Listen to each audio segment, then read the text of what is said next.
what you just saw. That's so important. I mean, people have talked about it for years. I want to thank Brian Mass for what he's done, Congressman. He's been unbelievable. He's a great representative. And he worked hard. He wanted to do it right, and we wanted to go somehow. We could get him done pretty easily in one way, but we wouldn't get him done by Tiffany. And the fact that the Arnault family stepped up was absolutely incredible. It means more when you get a name like that. I think it means something extra. But these were incredible people, and they're looking down on you right now, and they're very, very proud, very, very proud of all of you. And it's too bad we had to be doing this, but I was there with you that day. That was a rough day. Thank you very much. Would you have any questions? Yeah. Do you have plans to give this award to any other families posthumously find themselves in the same position as having made this sacrifice? And then after the test, one question about your calls back. Having to do from a previous? Yeah. We're looking at the possibility of that, yeah. You had a lot of people die in the line of duty when you think of it. And we figured it was time to start. We haven't had the situation arise. This was a terrible situation. We haven't had it arise yet, but we're looking at going back a little bit and see what we can do about that. Yes, strongly. Yeah, go ahead. On your call with President Putin today, yeah, you've mentioned that the Pope would like to take a role potentially in mediating these talks. Does that mean that the U.S. is taking a step back from? No. I think it would be great to have it at the Vatican. Maybe it would have some extra significance. And I saw that it was discussed yesterday, so I thought, and people told me that they'd be honored to do it. I would imagine they would be. So, no, I think it would be maybe helpful. There's tremendous bitterness, anger, and I think maybe that could help some of that anger. So having it at the Vatican would be, in Rome, would be I think it would be a great idea. Thank you. Mr. President, as you know, can I say? Go ahead. Mr. President, as you know, 2.5 months ago, Ukraine President Zelenskyy agreed to that 30-day ceasefire that's been on the table all of that time. What was the extent of your conversation with President Putin today about having him agree to that same 30-day ceasefire proposal that you, Mr. President, put on the table? Well, what we've done, and very strongly, is we said, let's get this thing going. You know, I had many of the leaders of European nations on the line with me right after the call. And we have to get that thing solved. 5,000 young people every single week on average. And I've seen satellite pictures. You don't want to see these pictures. We'll have to see what happens. This was not my war. This is not a war that would have happened if I were president. This is not my war. I'm just here to try and help. We've spent hundreds of billions of dollars on this war, and yet that's not, frankly, we made much more than that just in 4 days in the Middle East. It's a lot of money, but we do much. This is about thousands of people dying every single week. 5,000, 6,000 people dying every single week. And just like you have the relatives here, wives and children and everything, you have, these soldiers, they say goodbye in Ukraine and in Russia, and then their parents never see them again, except maybe in pictures of horrible scenes, because I've seen some scenes, I've never seen anything like it. So we're going to see if we can get it taken care of. Yeah, please. First off, our thanks to the members of law enforcement who are here, and our condolences to the families. We're very sorry for your loss. Mr. President, on Ukraine and on your call today that you had with President Putin, you said last week that you thought nothing was going to happen, no advances would be made until you and Putin got together. Do you still feel that way? I think something's going to happen. It's a got very big egos involved, I tell you. Big egos involved, but I think something's going to happen. And if it doesn't, I'd just back away, and they're going to have to keep going. Again, this was a European situation. It should have remained a European situation. Should have remained, but we have, because the past administration felt very strongly that we should be involved, and we got involved much more than Europe did in terms of the money and all of the things that we gave. We gave massive amounts, I think record-setting amounts given to a foreign. There's never been anything like this, both weaponry and money. And Europe gave a lot also, but they didn't give anywhere near what we gave. We gave probably almost 3 times the amount. And it's just a shame. The whole thing is a shame. The level of death here is just a shame. Yeah? Did you ask President Putin to meet with you About what? about Ukraine? Of course I did. I talked to him about it. I said, when are we going to end this, Vladimir? I've known him for a long time now. I said, when are we going to end this bloodshed, this bloodbath? It's a bloodbath. And I do believe he wants to end it. You know, when I made the call, I told the people last night, I spoke to the heads of the different countries, Germany and Finland. We had Italy, as you know, and UK was on the line today, and a couple of others. And then they were in turn calling everyone. Ursula was there from the European Union. She was terrific. And we spoke for a long time about it. And they got a problem. It's a big, big problem. It's a terrible war. It's a very hard to extradite themselves away from what's taken place over there. The amount of anger, the amount of hate, and the amount of death. It's very hard, very tough situation. But I said to him, we got to get going. And I did say also, if I thought that you couldn't do it, I'd step away, because what are you going to do? We don't have boots on the ground. We wouldn't have boots on the ground. But we do have a big stake. And the financial amount that was put up is just crazy. It's crazy. This isn't for us. This is for somebody else. The amount of money that we put up is record-setting. There's never been anything like this.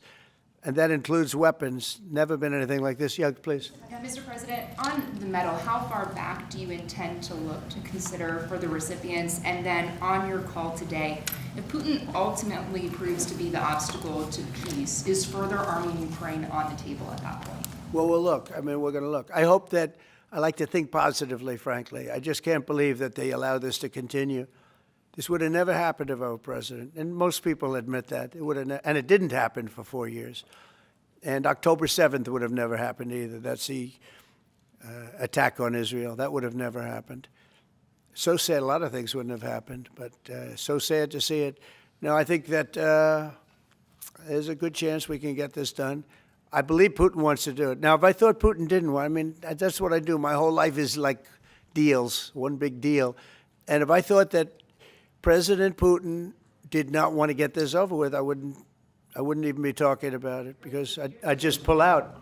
What did you hear that gave you confidence that he does want peace versus buying time? I think he's had enough.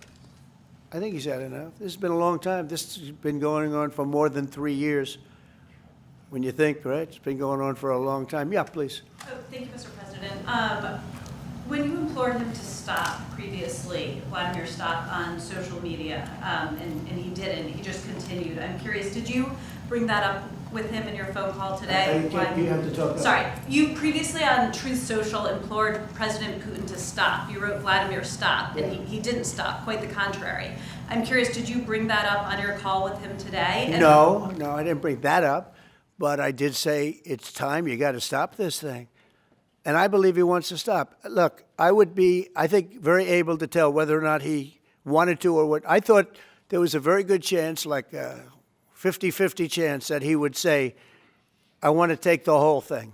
I didn't know what he was going to say. And then they have a different kind of a problem. But I believe he wants to stop. Pretty sure. Just now about backing away or walking away if it looks like it's going to be an intractable problem. Do you have a red line in your head of what would cause you to back away? And Yeah, in my head, but not something I'm going to announce. But yeah, definitely in my head I do, yeah. Exactly what that Because this isn't our war. This is not my war.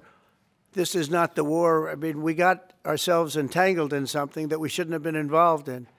And we would have been a lot better off, and maybe the whole thing would have been better off, because it can't be much worse. It's a real mess. It's a death trap.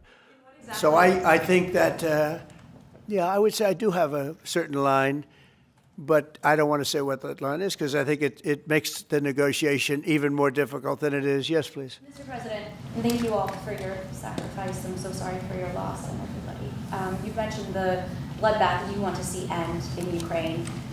You mentioned that you believe Putin wants peace, but he just attacked Ukraine yesterday. So what makes you think that he wants peace? Well, he's in a war, you know. I mean, nobody said don't.